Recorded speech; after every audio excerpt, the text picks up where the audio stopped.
On a Beam of Light, a story of Albert Einstein by Jennifer Berne. Over 100 years ago, as the stars swirled in the sky, as the earth circled the sun, as the March winds blew through a little town by a river, a baby boy was born. His parents named him Albert. Albert turned 1 year old and didn't say a word. Albert turned 2 and didn't say a word. Albert turned 3 and hardly said a word at all. He just looked around with his big, curious eyes, looked and wandered, looked and wandered. His parents worried.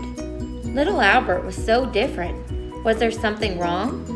But he was their baby, so they loved him no matter what. One day, when Albert was sick in bed, his father brought him a compass, a small, round case with a magnetic needle inside. No matter which way Albert turned the compass, the needle always pointed north, as if held by an invisible hand. Albert was so amazed, his body trembled. He knew that there were mysteries in the world, hidden and silent, unknown and unseen. He wanted, more than anything, to understand those mysteries. Albert started asking questions. Questions at home, questions at school, so many questions that some of his teachers told him he was a disruption to his class. They said he would never amount to anything unless he learned to behave like all the other students. But Albert didn't want to be like the other students. He wanted to discover the hidden mysteries in the world. One day, as Albert was zipping through the countryside on his bicycle, he looked up at the beams of sunlight speeding from the sun to the earth. He wondered, what would it be like to ride one of those beams? And in his mind, right then and there, Albert was no longer on his bicycle, no longer on the country road. He was racing through space on a beam of light. It was the biggest, most exciting thought Albert ever had, and it filled his mind with questions. Albert began to read and study. He read about light and sound, about heat and magnetism, and about gravity, the invisible force that pulls us down toward our planet and keeps the moon from floating away into outer space. And he read about numbers. Albert loved numbers. They were like a secret language for figuring things out. But all that reading still didn't answer all of Albert's questions, so he kept on reading, wandering, and learning. When Albert graduated from college, he wanted to teach the subjects he loved, all the things he had read about all those years. But Albert couldn't find a job as a teacher, so he got another job. A simple, quiet job in a government office, an office where he worked with other people's ideas and inventions. He did his work very well and very quickly, so quickly that he had lots of extra time to think and wonder. Albert watched a lump of sugar dissolve and disappear into his hot tea. How could this happen? He watched the smoke from his pipe swirl and disappear into the air. How could one thing disappear into another? Then he began to figure it out. He thought about the idea that everything is made of teeny tiny moving bits of stuff, far too tiny to see, little bits called atoms. Some people didn't believe that atoms existed, but Albert's figuring helped prove that everything in the world is made of atoms, even sugar and tea, even smoke and air, even Albert and you. Then Albert thought about motion. He realized that everything is always moving through space, moving through time. Even sound asleep we're moving as our planet circles the sun and our lives travel into the future. Albert saw time and space as no one ever had before. Albert wrote down his new ideas, put them into envelopes, and sent them to science magazines. The magazines printed everything Albert sent.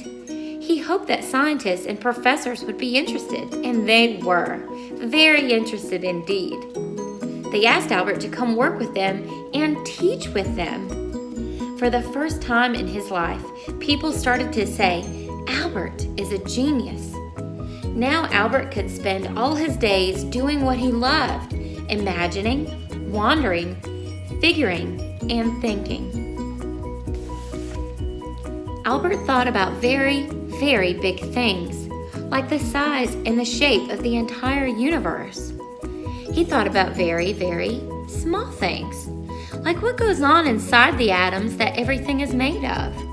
He thought about mysterious forces like magnetism and gravity. He discovered whole new ways to understand how all these things work. Everywhere Albert went, he would think and think. One of Albert's favorite thinking places was his little sailboat. He loved to let his mind wander as the wind blew him across the water. Sometimes, when Albert was having a tough time with a tricky problem, he would put it aside and play his violin. Music made Albert very happy. He said it helped him think better. Albert even chose his clothes for thinking. His favorites were his comfy, old, saggy, baggy sweaters and pants, and shoes without socks. He said now that he was a grown-up, no one could tell him to put on his socks. In the town where he lived, he became known for wandering around, deep in thought, sometimes eating an ice cream cone, always recognizable with his long, wild hair, which by then had become quite white. Everywhere Albert went, he tried to figure out the secrets of the universe, and he never forgot about the beam of light that he rode so long ago in his imagination. Albert figured out that no person, no thing, could ever zoom through space as fast as a beam of light.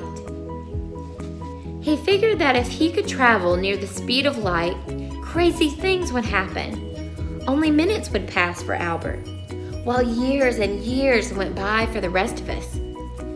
This idea was so amazing, people didn't believe it at first, but scientists today have proven that it's true. Albert thought and figured until the very last minute of the very last day of his life. He asked questions never asked before, found answers never found before, and dreamed up ideas never dreamt before. Albert's ideas helped build spaceships and satellites that travel to the moon and beyond. His thinking helped us understand our universe as no one ever had before. But still, Albert left us many big questions. Questions that scientists are still working on today. Questions that someday you may answer by wandering, thinking, and imagining. Einstein loved jokes and clever, amusing tricks, and sometimes even toys. He was in many ways as open and playful as a child, and adored his conversations with young children. People who spent time with him often commented on his booming laugh, his sparkling eyes, and his pure ability to enjoy life's little amusements and surprises. And children seemed to love him as much as he loved them. This famous and remarkable equation is one of Einstein's greatest legacies. In those few simple mathematical characters, Einstein described how even the teeniest, tiniest bits of matter can be turned into astoundingly huge amounts of power and energy. And that was something that people never, ever had imagined was possible.